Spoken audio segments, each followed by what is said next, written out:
Hello, my name is Jean, and I'm a program manager at Include NYC. I'm Carol, and I coordinate special education mediation for the New York Peace Institute. And we're here to talk to you about special education mediation. Today's video will show you how to push the reset button and find solutions to special education problems. Hey, I've got a problem. Oh, what is it? You know my son Jelen? He's in the 6th grade now and has an IEP. He gets group instruction with a special education teacher a period a day because he's got a learning disorder, but it isn't helping. He can hardly read, and he's getting frustrated. The school doesn't know how to help him. And I'm in trouble at work because the school calls me every day to complain about his behavior. I went to a meeting, and they said that Jelen's classification should be changed from learning disabled to emotionally disturbed, that he should be put in a special class. But he can't even read.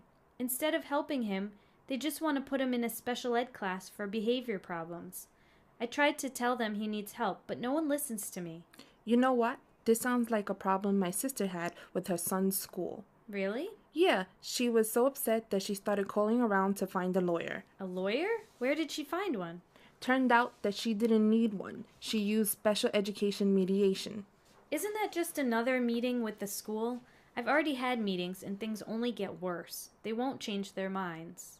Mediation is not the same kind of meeting. A third person, the mediator, helps you find solutions. The vibe is different because the mediator is independent and knowledgeable and supports everyone in trying to address concerns about a child's education. It's not just you and the IEP team alone.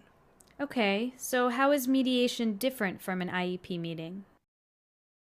The mediator will be there to keep the focus of discussion on appropriate ways to help the student, in this case, Jelen.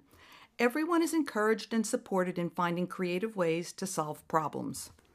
Naturally, you would be at the mediation too, and you could bring a support person with you if you wanted to. The school district would send a representative who has the authority to make decisions and explore many options. Representatives from Jelen's school, like his teacher, would also be there. But I'm still worried that this will be a rushed meeting. You don't need to be concerned about that. The mediation is set up so that you will have enough time to express your concern. That is one of the reasons that mediations have a good success rate.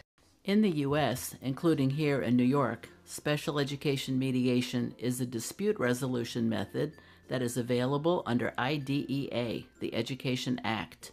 It is a voluntary process that brings people together to resolve their disagreements. Mediation is different from other meetings because a trained mediator helps the participants communicate.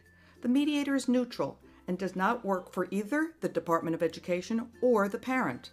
The mediator's job is to clarify the issues and keep conversation focused and respectful to make sure everyone has a chance to be heard.